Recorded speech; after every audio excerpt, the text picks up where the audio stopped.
Hey guys, what we're about to talk about is essential for your peace. It's also essential if you want to have unshakable joy, deep contentment, and heroic love. It's something called spiritual detachment. I want to break open exactly what that means and how to get it. This teaching is part of a series on living peace. It's dropping in full this fall. Click in the notes below to sign up. Now, I hope you brought your scuba gear because we're about to dive deep.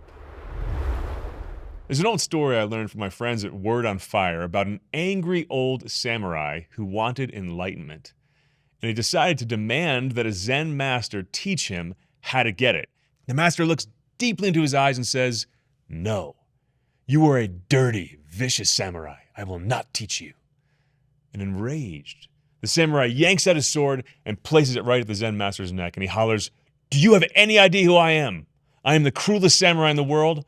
I can cut your throat and not blink an eye." The master calmly responds, "Do you have any idea who I am?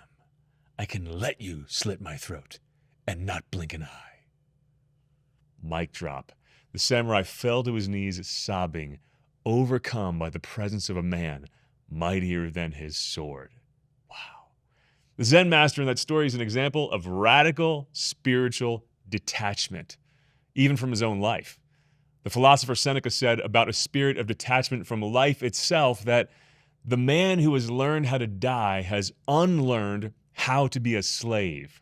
Whoa, that's cool. Why? Because if you're so detached that not even the thought of death bothers you, then nothing bothers you. Nothing really owns you or enslaves you on the inside. Not what people think, not the fear of pain, not an oppressive emperor like Seneca had to live with, not the stuff you own, which can own you if you're not careful. Nothing enslaves you. Catholic monks had an ancient tradition of putting a human skull on their desk at work to keep them grounded. Whoa. And next level, I visited a place called the Bone Chapel when I was in pilgrimage in Prague, where the entire church is ornately decorated in the bones of people who died during the plague. It's kind of spooky and kind of awesome. So you can almost hear the skulls say to you, "As I am, you will be. Don't get too attached and keep your priorities straight." There's a gnarly Buddhist practice that Buddhist monks will meditate on human corpses in various stages of decomposition, and looking at it, they'll say, that is me, repeatedly, as they consider the corpse before them. And why? Because the reality is it will be you. And the goal of going there for all these monks, Buddhist monks, Catholic monks, it isn't to be macabre. It's about producing interior freedom and peace by detaching from life itself. Catholic religious, that's sisters and brothers and monks and friars, they take vows of poverty, chastity, and obedience. And what they're doing in taking those vows, in some sense, it's about embracing death. Listen, every human being on earth will die poor, chaste, and obedient.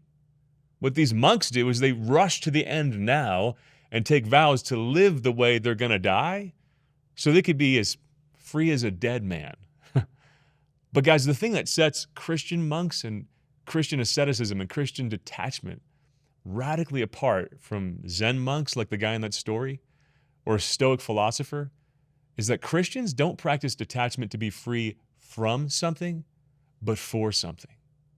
We detach so we can bury our hearts, having freed them from the world, in the ultimate treasure, which is the love of God. I'm going to get into what that means exactly, but first, I want to show you what living with spiritual detachment looks like for a Christian, because it's really beautiful. Namely, it looks like this. Number 1, unshakable joy. Number 2, deep contentment. Number 3, heroic love. First, unshakable joy. The Greeks used the word makarios to describe their gods, and it meant blessed and happy, perfectly joyful, in the sense that they were beyond all the stuff we people have to deal with, the need, the pain, the suffering that mere mortals suffer with. And the Greeks started to use that word for people who were really, really blessed and in high places. They're like Zeus. They're like beyond all the stuff that we have to deal with in our regular mortal life. Now, Jesus turned that word makarios upside down, and he turned our understanding of perfect joy upside down because that is the word used in the Beatitudes. See, where he doesn't describe someone who's got it all, but someone who needs nothing, which ironically is the goal of having it all anyway, isn't it? Think about it, guys. Who is so blessed that need and want can't touch him? The guy with lots of money or the guy who isn't afraid of losing everything? The man who in his spirit isn't weighed down by owning stuff. Blessed are the poor in spirit, Makarios. And who's so godlike, Makarios, that pain can't bring him down? The guy who never suffers or the guy who picks up his cross with joy because he sees the redemptive purpose in pain? The guy who's rolled around in the snow and beaten with a stick and unites it with Jesus on the cross? No, guys, the man who can embrace pain without running from it. Blessed are those who mourn. Who's truly successful? The man whose status depends on the fickle opinions of other people and who ends up being a slave to what everybody thinks of him all the time? Or the guy who knows he's so loved by God that he just doesn't care what you think? He doesn't care if you hate him. That one is untouchably happy. That one is Makarios. Blessed are the persecuted. So detachment is the soil that grows unshakable joy. Number two, the peace that comes from detachment, it gives you deep contentment. And by the way, you think contentment, that's a nice concept. No, this is serious spiritual toughness. See, being content, man, it's really, really, really, really hard. When St. Paul wrote, I can do all things through Christ who strengthens me, we usually take that scripture out of context and we apply it to things like, I can conquer any obstacle, I can climb any mountain, I can do anything. But the lines right before that statement, I can do all things through Christ who strengthens me, it's, I have learned the secret of being content in all circumstances. Because frankly, climbing a mountain is easier for a lot of people than being content. But here's the thing, guys, if you're not detached from the world and attached to God, the one unchangeable love, as Paul was, you will not be content in any circumstances. Think about it. Look, if you have a great career, but you're attached to it, you'll be too afraid of losing it to actually enjoy it and be content in it. You'll also be too attached to your career to be able to pivot in your work throughout your life. Arthur Brooks writes all about this in his book, From Strength to Strength, that everyone's gifts decline. None of us think it's going to happen, but it always does.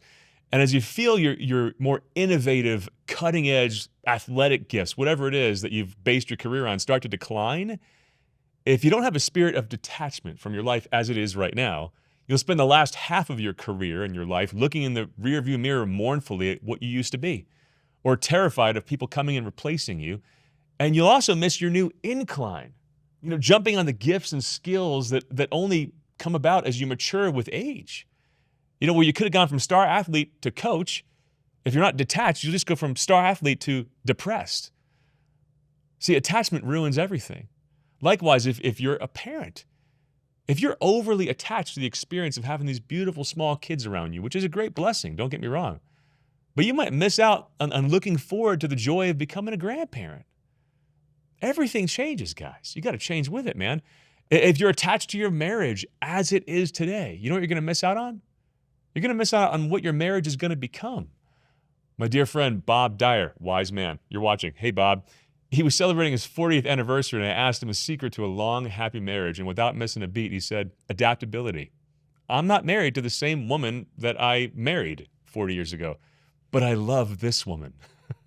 How cool is that? My dad's about to turn 80, and he's never did the midlife crisis thing. My family was spared of that. Thank you, Dad. And I've asked him many times over the years, what's your favorite phase of life? And every single time I've asked that, and I've noted this, Dad, he always says, right now. I asked him at 40. Now's my favorite time. 50. Now is great. 60, 70, 79. Same answer. He has learned to be content and detachment from the way things were. It's the way there. And you know what? It's also detachment from the dreams that you have of what you might become.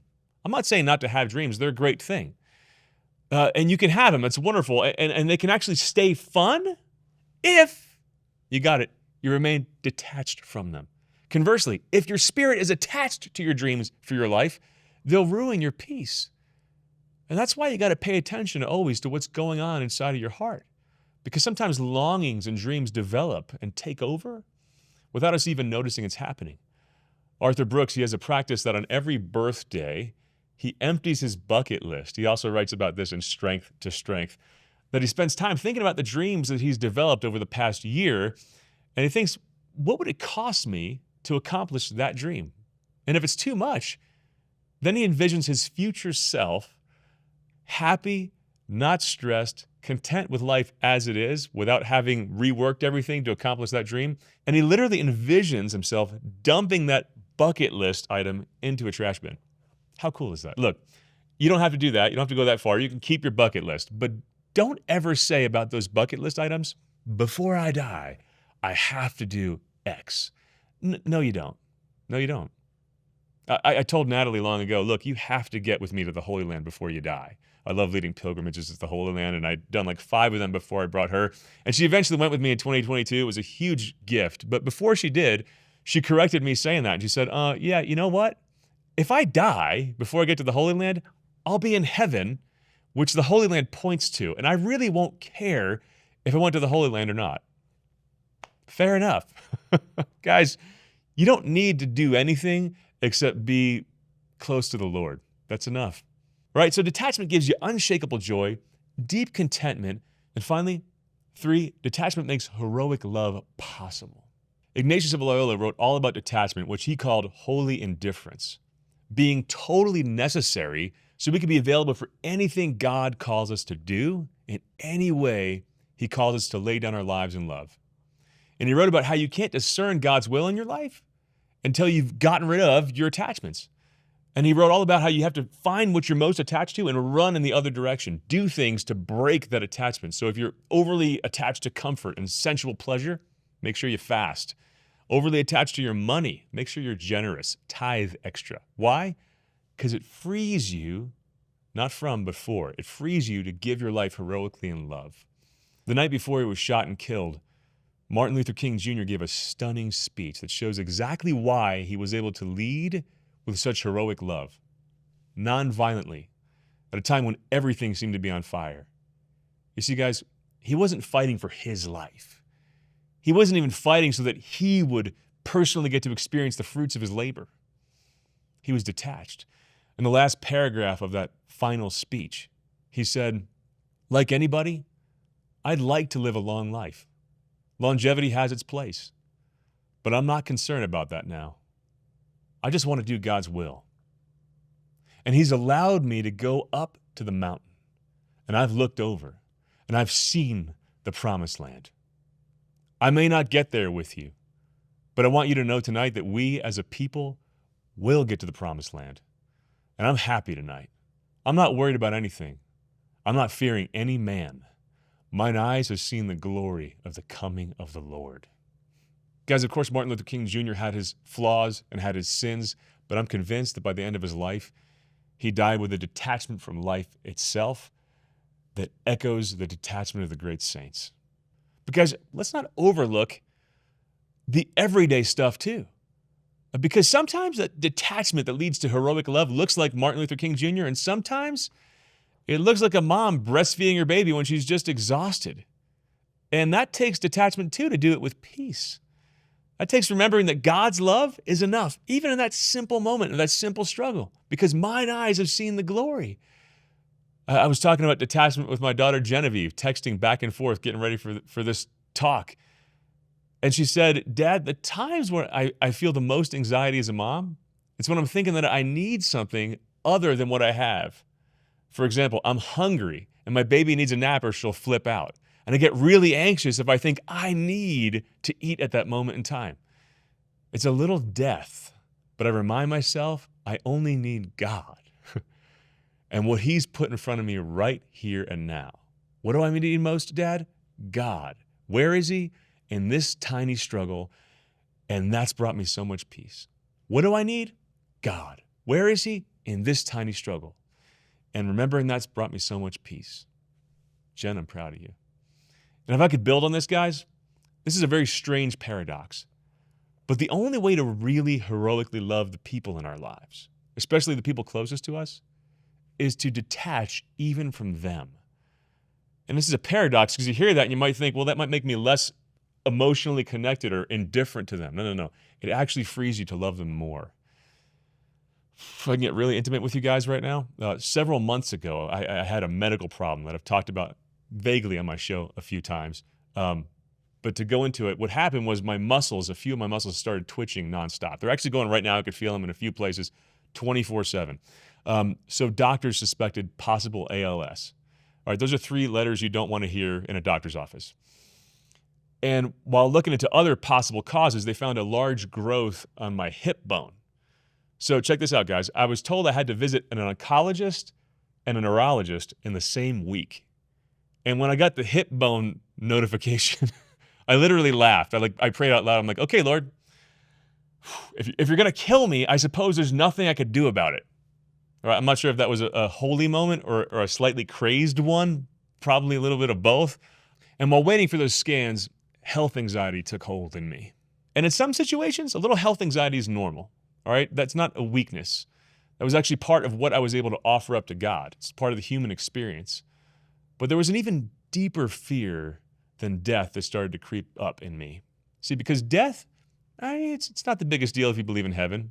To quote Woody Allen, I'm not afraid to die. I just don't want to be there when it happens. But my deeper fear, it wasn't dying. It was leaving my wife and kids and not getting to be there for them anymore.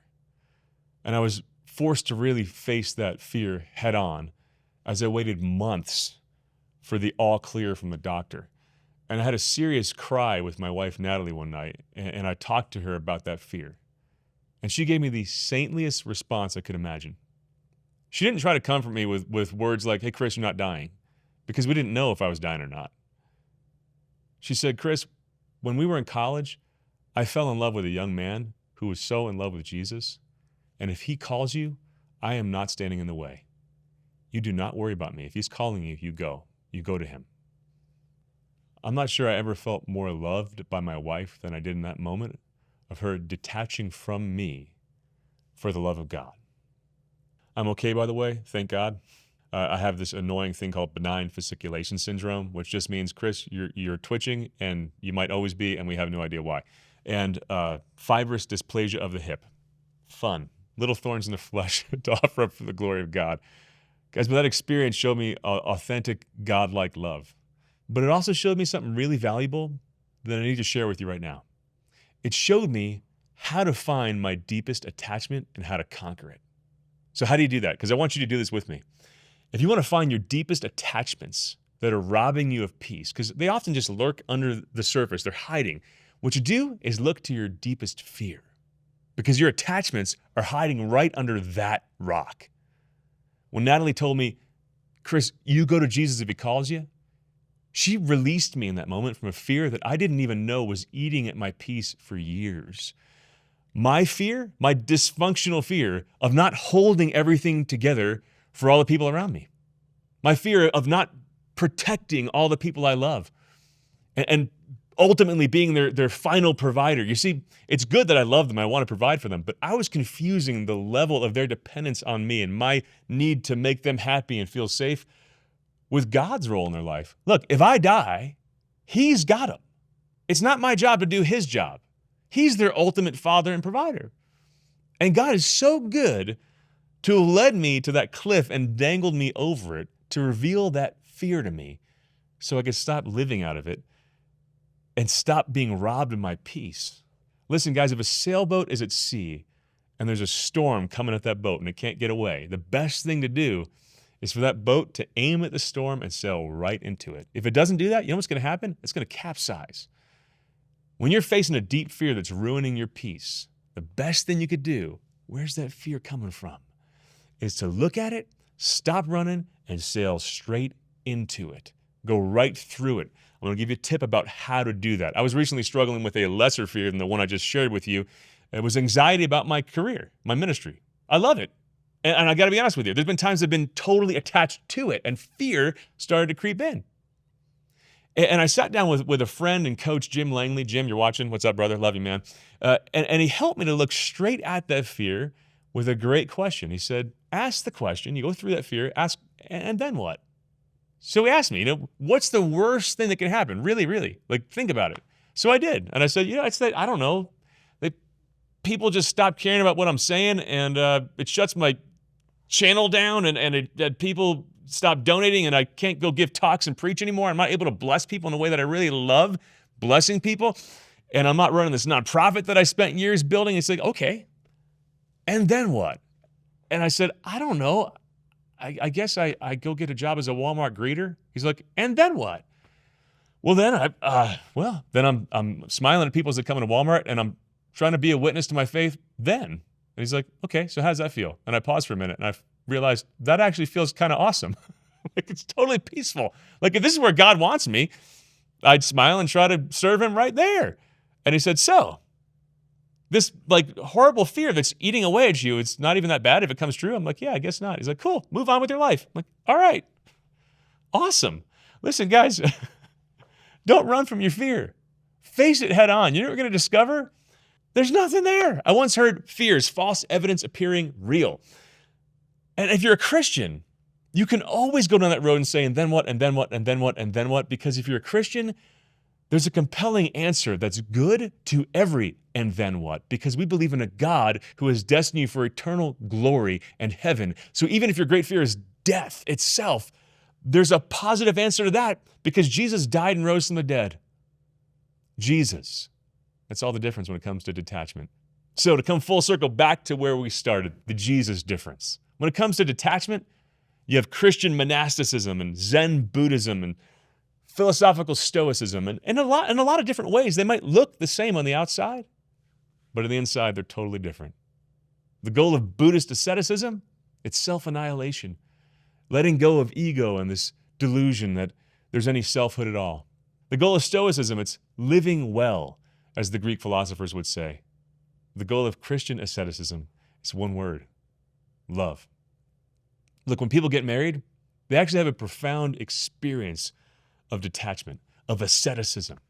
They're leaving their entire old life behind. But it's all for the sake of the treasure before them. And that's what Christian life's all about, guys. We detach to be available for the one treasure, the greatest love in history, the love that every other love points to, the love that never, ever fails, ever. The devil's oldest lie is that there's something besides that love that you need to be happy, that you can't live without. How many people cheat on their spouses because they had to have intimacy with a woman? I mean, they deserved that anyway. There's counselors out there that'll tell you, you deserve that, you deserve better. And their marriage maybe hit a hard time that they could have worked through, but became a permanent ruined marriage because they couldn't get through that time because they needed that. They needed that intimacy. Or how many people have given into dishonesty with money because they had to have a certain amount of money to keep their living standards at a certain place. I mean, you needed that, right? No, guys, you don't. You don't need that. What you need for your happiness and peace is God alone. That treasure is better. It's better than any sin. Otherwise, Christian ethics is just this stale morality. No, you're leaving sin to come to Jesus. It's better. It's actually better than any blessing, even the blessings in your life that come from God. Do you believe that? If I'm honest with you, my answer is, I'm working on it. Listen, if you ask the average follower of Jesus, or me on most days, how has God blessed you? Without thinking about it, you might rattle off a ton of answers that are true. But the first things that will come out of our mouths are things like, oh, he's given me a beautiful family. He's given me a good job. He's given me health. If St. Paul heard those answers, you know what he'd say? Blasphemy.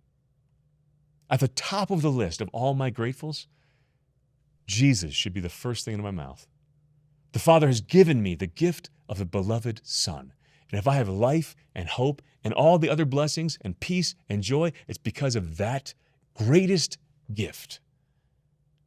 That greatest gift. And that's the one thing I'm not supposed to be detached from. Francis Chan was preaching about this, and he shared the experience that he gave his daughter's fiance an old used Toyota. And he said, what if I walked down the aisle on their wedding day and placed my beloved daughter's hand in his, and he leaned over to me and said, hey, Dad, thanks for the Toyota. What? Guys, when we rattle off all the other blessings first, that's what we're doing. The Father has given us the beloved Son, the greatest blessing. And if we detach from all else with a healthy detachment, it's so we can cling to that greatest gift and actually enjoy and love all the others in the right way. St. Teresa of Avila said, whoever has God lacks nothing. God alone suffices. St. Francis of Assisi, he was seen wrapped up in a state of ecstasy in prayer, saying, "My God and my all," and he meant it. St. Ignatius of Loyola's famous prayer of surrender, he prays, "Give me only your love and your grace.